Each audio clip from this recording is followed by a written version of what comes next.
ꯍꯥꯏꯖꯔꯤ ꯑꯗꯣ ꯉꯁꯤ ꯑꯩꯅ ꯃꯌꯥꯝꯗꯣ ꯍꯥꯏꯗꯣꯏꯁꯦ ꯑꯣꯀꯦ ꯁꯤꯒꯤ ꯆꯤꯌꯥꯔꯁꯦ ꯌꯥꯝ ꯃꯊꯣꯡ ꯆꯥꯗꯦ ꯑꯝꯇ ꯂꯧꯊꯣꯛꯀꯦ ꯈꯪꯕ ꯑꯩꯅ ꯉꯁꯤ ꯃꯌꯥꯝꯗ ꯍꯥꯏꯗꯣꯏꯁꯦ ꯑꯩꯒꯤ ꯌꯨꯝꯗ ꯂꯩꯕꯒꯤ ꯃꯇꯥꯡꯗ ꯑꯩꯈꯣꯏ ꯍꯧꯖꯤꯛ ꯅꯣꯕꯥꯞ ꯍꯦꯛꯑꯅꯤ ꯑꯗꯨꯒ ꯅꯣꯕꯥꯞ ꯍꯥꯟꯅ ꯆꯥꯔꯅꯤ ꯅꯣꯕꯥꯞ ꯃꯦꯠꯄ ꯑꯗꯨ ꯂꯣꯏꯔꯒ ꯑꯩꯒꯤ ꯋꯥꯔꯤꯁꯦ ꯇꯞꯄꯤ ꯇꯞꯄꯤꯅ ꯂꯥꯛꯀꯦꯕꯀꯣ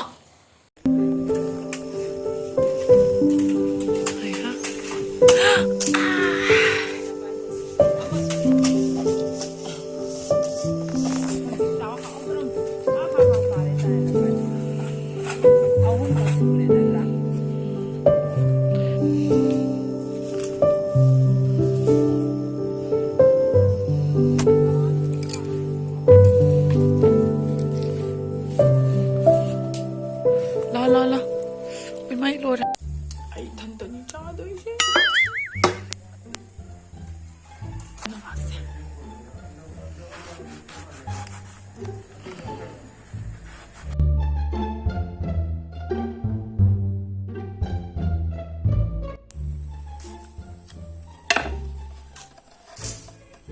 Smile ko eh. Kaya hujik lore hujik.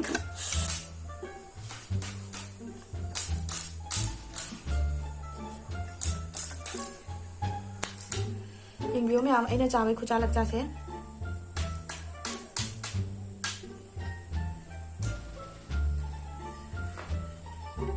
Ai thằng ta chào bằng ngầm bagi dani ko ai na lâu xe da chào ni. Hujik ai din smile dum nama nama dum chai maki makudo. Ado da chào ba hai na de khali. Ito do ja. Hao re à.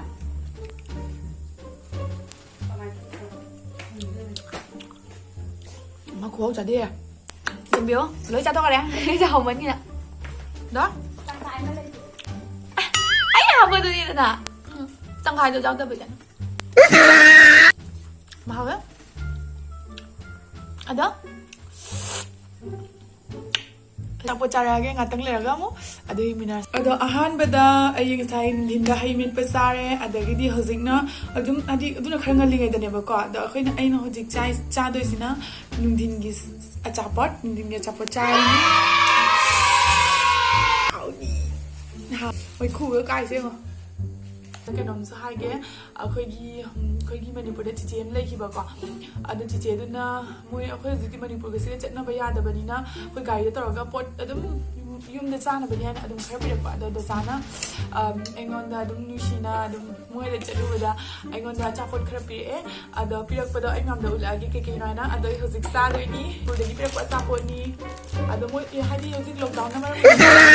đó anh ngon đó được xíu cái đó bây giờ bên này mà leibagi ai đi làm hao này Manipur đấy việc quan sát bọn đi nên cái xin làm được sai cũng tôi giải đấy ít sai thật là hao bên nó lui đi mà con à đó xin cái tạm mình cái con à đó xin na leibagi hai ba achapot ni leibagi hai ba đó à đấy anh nên khoai cái trang như xin nhà mà con em ngờ xin đó thì không được thu đã thu để không được gọi đi achapot đó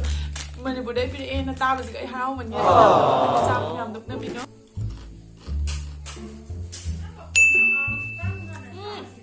My garlic mixture से खुहाओ चाहते से ला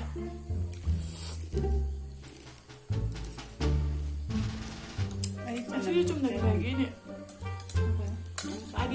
아미미도 masala apa ke thùng खुहाओ mà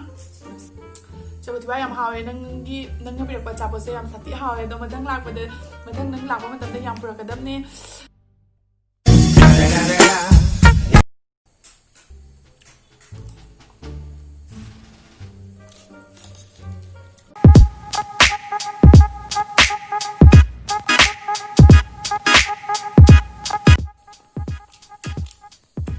hào á cuốn cái lạc á bây giờ mình sẽ lừa cái leibagi maram dei hai age meyam tabiyo ini ngasi meyam da hai de se aigi yumda leibagi matang de comment da yam hange aigi yumda leibagi maram se comment da yam na sakti na hangba kainom ni comment ni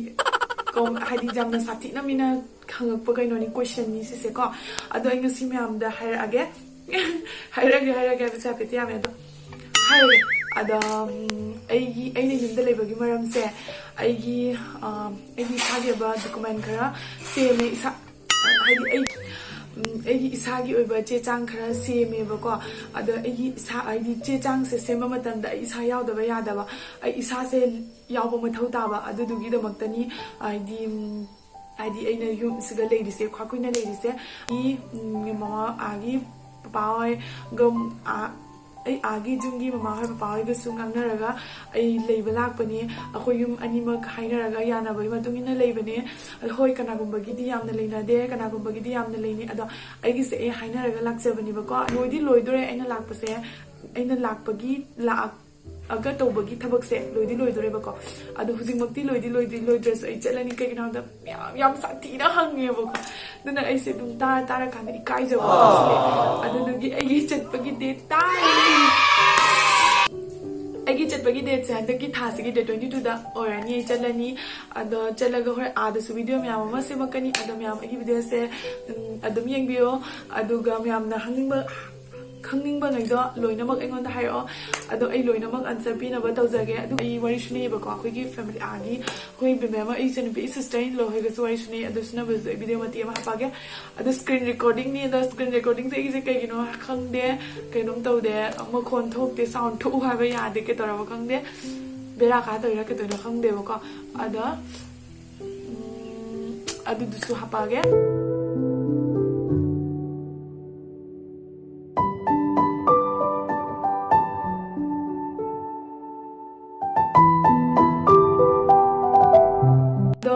ꯍꯧꯖꯤꯛ ꯑꯩꯒꯤ ꯃꯌꯥꯝꯗ ꯈꯪꯍꯟꯅꯤꯡꯕ ꯍꯥꯏꯕꯕꯨ ꯁꯤ ꯈꯛꯇꯅꯤ ꯃꯌꯥꯝꯅ ꯈꯪꯅꯤꯡꯕꯁꯤꯡꯗꯣ ꯑꯩ ꯑꯗꯨꯃꯛ ꯂꯣꯏꯅꯃꯛ ꯍꯥꯏꯔꯕꯅꯤ ꯑꯗꯨꯒ ꯑꯩ ꯀꯩꯅꯣ ꯇꯧꯔꯅꯤ ꯑꯩ ꯉꯁꯤꯗꯤ ꯑꯩꯈꯣꯏꯒꯤ ꯗꯗꯥ ꯊꯣꯛꯄ ꯑꯃꯈꯛꯀꯤ ꯌꯨꯝꯗ ꯆꯥꯛ ꯆꯥꯕ ꯆꯠꯀꯅꯤ ꯍꯥꯏꯗꯤ ꯑꯩꯁꯦ ꯆꯠꯇꯣꯔꯦ ꯍꯥꯏꯅ ꯃꯣꯏꯅ ꯆꯥꯛ ꯀꯧꯕ ꯑꯗꯣ ꯆꯥꯛ ꯆꯥꯕ ꯆꯠꯀꯅꯤ ꯑꯗꯣ ꯌꯥꯔꯒꯗꯤ ꯚꯤꯗꯤꯑꯣꯗ ꯑꯗꯨꯝ ꯍꯥꯞꯄꯛꯑꯒꯦ ꯀꯃꯥꯏ ꯇꯧꯕꯗꯣ ꯑꯗꯣ ꯌꯥꯗ꯭ꯔꯒꯗꯤ ꯍꯥꯞꯄꯛꯇ꯭ꯔꯦ ꯌꯥꯔꯒꯗꯤ ꯍꯥꯞꯄꯛꯑꯒꯦ ꯑꯗꯣ ꯃꯌꯥꯝꯁꯨ ꯌꯦꯡꯕꯤꯌꯣ ꯑꯩꯒꯤ ꯚꯤꯗꯤꯑꯣꯁꯦ ꯂꯣꯏꯕꯐꯥꯎ ꯑꯗꯣ ꯍꯧꯖꯤꯛꯀꯤꯗꯤ ꯕꯥꯏ ꯕꯥꯏ